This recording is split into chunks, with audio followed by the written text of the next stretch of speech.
Merci סילבי פריירמוט pour cette intervention émouvante. אז תודה על ההרצאה המרגשת, ואני חושב שיש לנו פה במושב הזה שתי הרצאות משלימות.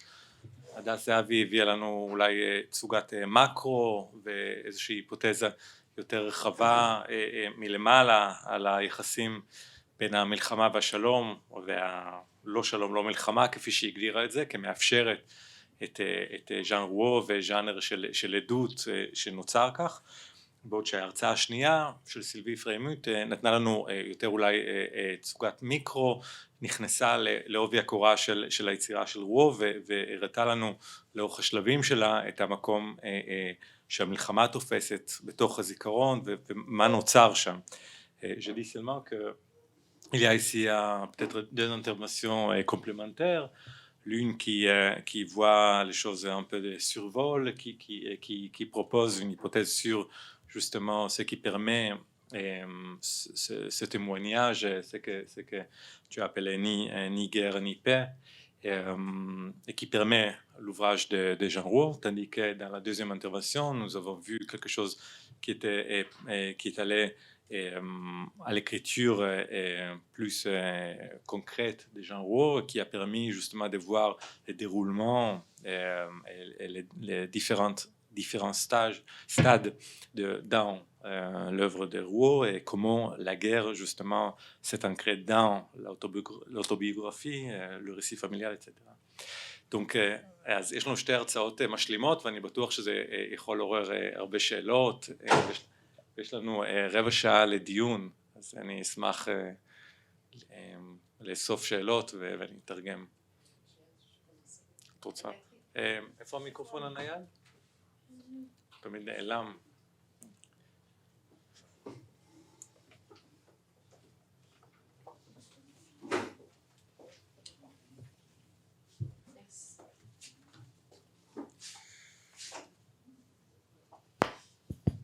Et merci aux deux conférencières. J'aimerais peut-être vous entendre un peu plus parler de, je ne sais pas si c'est vraiment un passage, mais néanmoins, puisqu'on parle de genre et de différents cycles, il y a ce passage, on est passé du passage testimonial, du passage de l'écriture de témoignages de guerre, au passage de l'écriture autobiographique, et est-ce que vous pensez, enfin, que diriez-vous sur est-ce qu'il y aurait véritablement une différence chez Jean Rouault entre ces deux formes de travail d'écriture et en même temps travail de la mémoire? Oui, est-ce que je suis relativement... Ça va, vous m'avez compris? Et puis je voudrais aussi dire qu'il n'y a pas seulement que la mort dans l'œuvre de Jean Rouault. טוב, אז אני אתרגם שנייה לעברית. מה שקצת לא מטריד אותי, אבל מה שהייתי רוצה לשמוע יותר, זה באמת המעבר הזה בין, מדובר מצד אחד על כתיבת עדות, מצד שני יש מעבר לכתיבה אוטוביוגרפית. האם זה אותו הדבר, האם זה לא אותו הדבר, באיזו מידה יש את המעברים האלה, אם הם בכלל תקפים או לא, בקשר לרוח. Je te réponds, Michel, ou tu souhaites l'avis de Hadas? D'accord. Moi, je dirais qu'on distingue des cycles d'écriture, effectivement, mais la présence des traits autobiographiques est constante. Simplement, elle n'est pas déclarée tout de suite. Il faut attendre un peu la guerre, donc 3e volume de la vie poétique, pour que l'auteur, narrateur, personnage, dise qu'il se surprend lui-même à faire de la littérature un récit autobiographique, alors que c'est, dit-il par un jeu de mots, que ce n'est pas son genre. אז אפשר להבדיל בין מחזורי כתיבה, אבל יש פה באמת המספר מופתע בעצמו, שהוא מגיע, פתאום מבין שמהזיכרון, מהאוטוביוגרפיה, פתאום מגיעה המלחמה, וזה בכלל לא הסוגה שלו, לא הז'אנר שלו, ופתאום הוא משלב בין שתי הסוגות האלה, האוטוביוגרפיה והמלחמה. On reconnaît dans tous les cycles d'écriture des constantes qui ont des traits autobiographiques, dans les personnages notamment.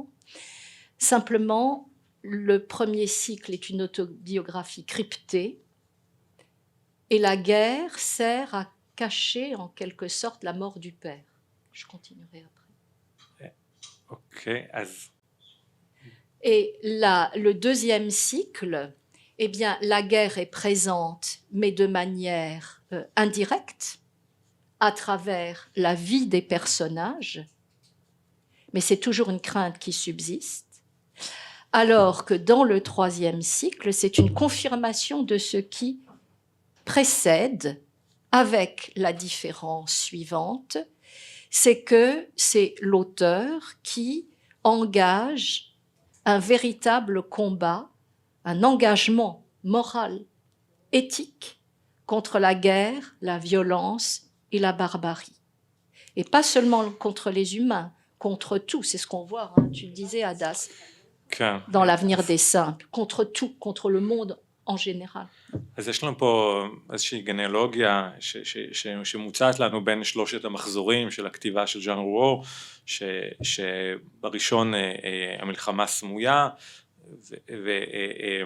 ובעצם היא משרתת את האוטוביוגרפיה, המחזור השני המלחמה גלויה באופן עקיף, אבל נמצאת שם, והמחזור השלישי זה סוג של מין תזה, אנטיתזה, סינתזה, c'est thèse, antithèse, synthèse, non? Non, pas du tout, non, pas du tout. C'est une évolution, c'est un continuum. אוקיי, אז במחזור השלישי יש פה את...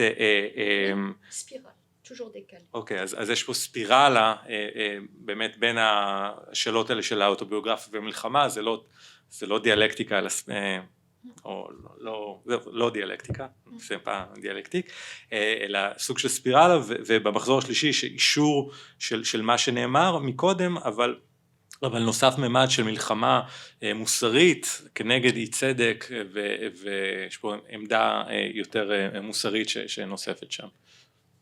C'est la parole à Hadas. אני חושבת שזה גם מתפקד כמעט באופן, זה דולק? מה זה? היחסים האלה בין האוטוביוגרפי לבין המלחמה הם כמעט כמו איזה פרקטל כזה ביצירה הכוללת של רואו ובכל אחד מהרומנים שלו. Donc, les rapports entre justement la dimension autobiographique et les témoignages de la guerre, c'est quelque chose qui se répète tout le temps chez Rouault. יש משהו כמעט מאלחש אני חושבת באוטוביוגרפיות הראשונות שלו, אתה קורא איזו שגרת חיים כמעט משמימה של רואו הילד, מאוד מנותקת מכל המנגנונים שאנחנו מפעילים בעצמנו כשאנחנו קוראים עדות מלחמה, מנגנוני הגנה שאנחנו שמים על עצמנו. Un sort d'anesthésie, quelque chose qui adoucit la douleur ou qui cache quelque chose dans les descriptions de l'enfance de Rouault, justement pour ne pas subir trop de peine. ואז המלחמה היא באה בבום, כלומר אתה פתאום מגיע לסצנות מאוד מאוד אלימות, מאוד קשות לקריאה. Tout à coup arrive la guerre comme une sorte d'éclat, une surprise, des scènes très graves, très dures. והאפקט הזה עלינו הוא לא היה יכול לקרות אם לא היו היחסים האלה בין האוטוביוגרפי לבין המלחמה ההיסטורית. Et cet effet justement d'arrivée soudaine de la guerre n'a pas pu avoir lieu s'il n'y avait pas justement ces rapports entre ces deux dimensions autobiographiques, justement des témoignages de la guerre. בסדר? כן. תודה. עוד שאלות על ה... כן, בבקשה.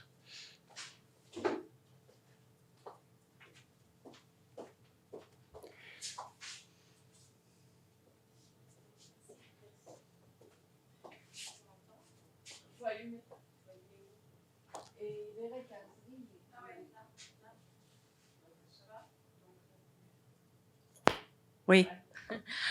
Ouais, merci beaucoup pour ces deux communications. Donc, moi, j'aurais aimé alors poser la question à Sylvie. Donc, cette mémoire dont vous parlez, la mémoire qui fait partie de l'autobiographie, mais qui en fait n'est pas une vraie mémoire, puisque l'auteur ne l'a pas vécu.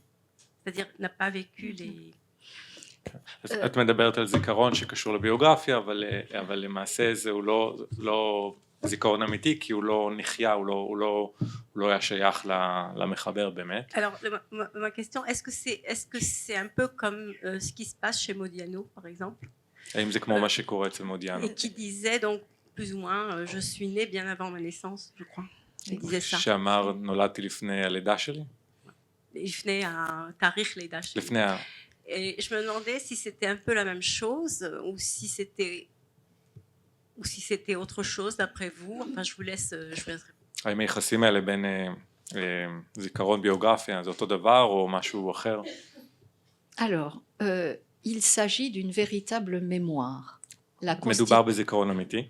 La constitution de la mémoire autobiographique fonctionne pour chacun d'entre nous. הכינון של הזיכרון האוטוביוגרפי שלנו פועל אצל כל אחד מאיתנו. Qu'il y ait une guerre, pas de guerre. בין אם יש מלחמה או לא, זה לא משנה. Elle est jalonnée par des expériences et parfois des expériences traumatiques. זה פועל, זה מתגלגל דרך הניסיון שלנו, לפעמים החוויות שלנו שלפעמים טראומטיות. Et on réussit comme ceci la mémoire que nous avons. Je n'entre pas dans les détails. Il y a différentes sortes de mémoire. וכך, יש סוגים שונים של זיכרון. Voilà. Eh bien, cette mémoire-là va en quelque sorte fonder notre individu. הזיכרון הזה מייסד, מכונן את האישיות שלנו. Chez Jean Rouault, ça me gêne un petit peu parce que Jean Rouault est là. וזה קצת קשה לי לומר את זה כי הוא נמצא פה לידי. Chez Jean Rouault, je pense que le cataclysme, en fait, c'est la mort du père, Joseph Rouault, qui porte le même nom que le poilu, mort, gazé, Joseph Rouault. שמה שמייצר את הכל אצל רוו זה המוות של ז'וזף בתקפת הגז. De ce fait, on peut lier la mort du père וכך אפשר לקשר בין המוות של האבא et la mort due à la guerre, à la barbarie de la guerre. זה המוות מהמלחמה ומהברבריות של המלחמה. Ensuite, בהמשך, il y a 3 morts, justement, 3 מיתות, qui sont très liées et en même temps qui sont reliées à la guerre. שקשורות אחת לשנייה וגם קשורות למלחמה. Parce que la mort, justement, de Joseph le Poilu permettait de ne pas dire tout de suite la douleur immense de la mort de Joseph le père. כי המוות של ז'וזף החייל במלחמה מאפשר לדבר על הסבל ועל הכאב מהמוות של ז'וזף האב. Et donc, dans le récit familial, la maman a failli mourir aussi. וגם סיפור משפחתי, האמא כפי שראינו כמעט מתה גם כן בהפגזה במלחמה. Et donc, chaque fois, c'est cette idée de guerre et de mort liée qui vont marquer la mémoire autobiographique qui est fondatrice. Vous en avez une, moi j'en ai une, mais on ne met pas les mêmes choses dedans. Voilà. Et c'est ces expériences traumatiques. הקשר בין מוות במלחמה באמת יוצר או מאפשר את הזיכרון ואת השילוב הזה בין זיכרון וביוגרפיה. Et justement, c'est cette mémoire-là qui va structurer l'auteur et passer dans ses écrits. והזיכרון הזה מבנה את המחבר ועובר ביצירות שלו.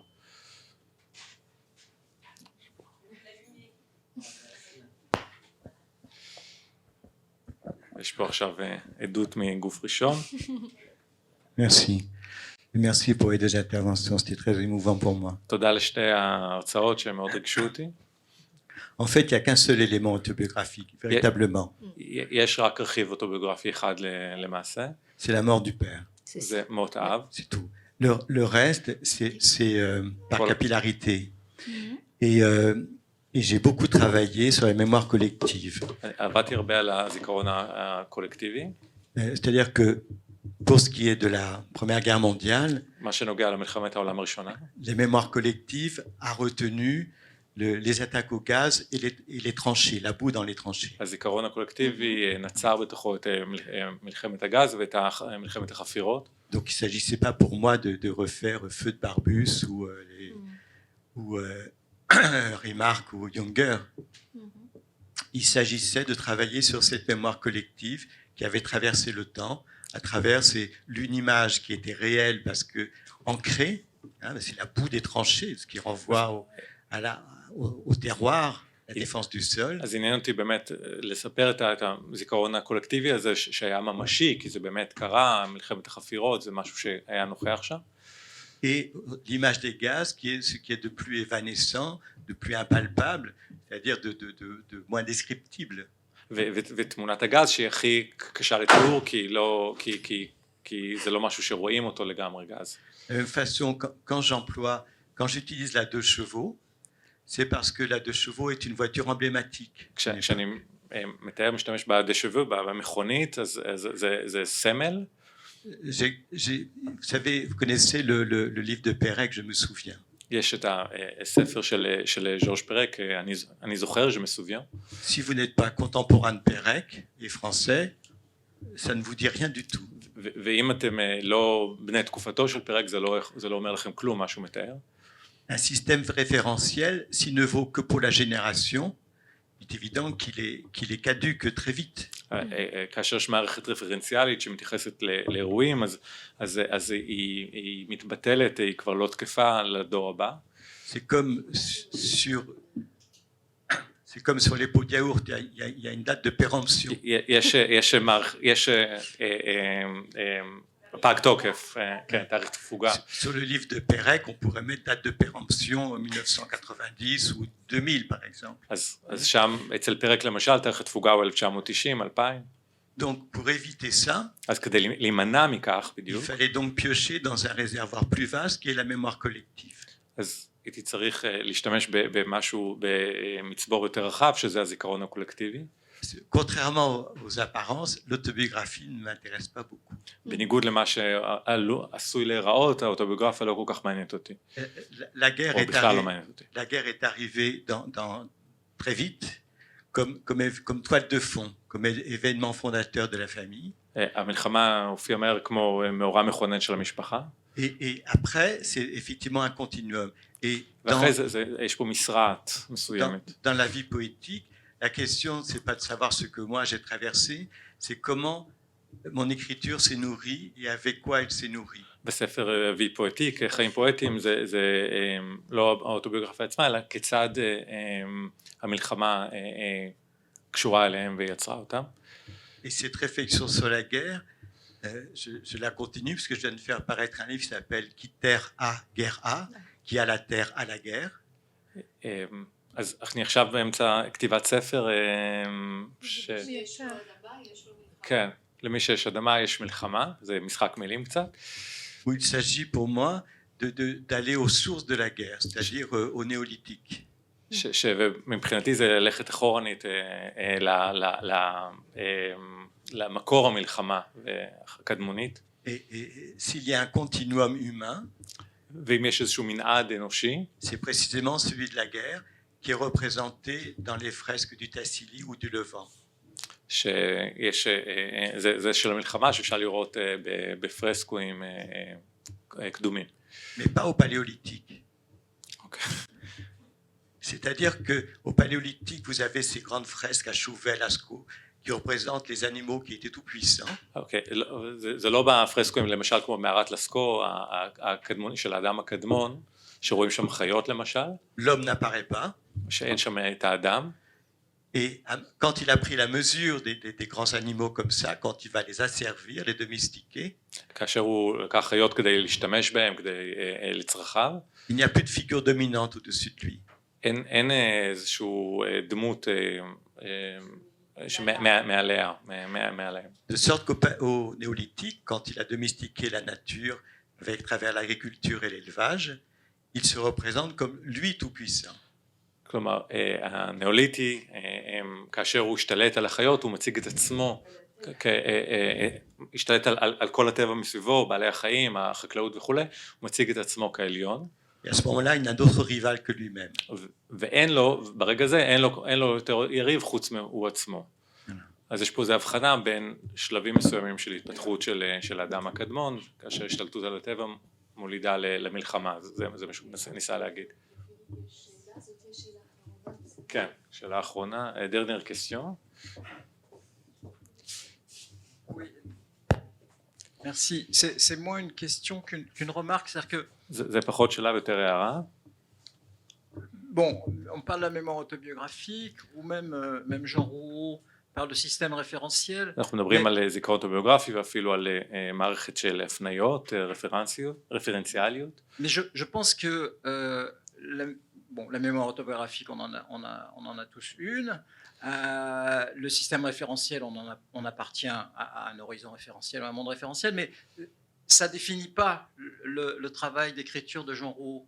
C'est-à-dire que אבל שני המושגים האלה לא מגדירים את העבודה של ז'אן רוו. on peut voir que on peut prendre 50, 100 exemples אפשר לקחת 50 או 100 דוגמאות. de textes qui ont été écrits à partir des années 90 jusqu'à aujourd'hui sur la mémoire. של טקסטים החל משנות ה-90 ועד היום על הזיכרון. En France, en Allemagne, בצרפת או בגרמניה. en Israël aussi, או etc. בישראל. Mais ce qui va différencier Jean Rouault d'autres textes, אבל מה שמבדיל את ז'אן רוו מטקסטים אחרים, qu'on l'aime ou qu'on ne l'aime pas, c'est la Ben qualité Imavim de ou Ben l'écriture. Imlo. C'est-à-dire c'est la littérarité. C'est quelque chose qui va échapper, qui va se situer sur un autre plan que le contenu, que les thématiques, que la mémoire autobiographique. זאת הכתיבה, Mais זו הספרותיות שהיא חורגת מעבר לתוכן ולמה שנאמר, אלא זה עצם הצורניות של הכתיבה. qui fait que quand on ouvre même le premier livre de Jean Rouault et que כאשר פותחים את הספר נגיד הראשון של ז'אן רוו, et qu'on commence à le lire, שמתחילים לקרוא בו, on voit la différence au niveau littéraire, qu'on aime ou qu'on n'aime pas. La question, רואים את ההבדל הספרותי בין אם אוהבים c'est ובין pas אם une לא. question du jugement de goût. La littérarité se situe ailleurs.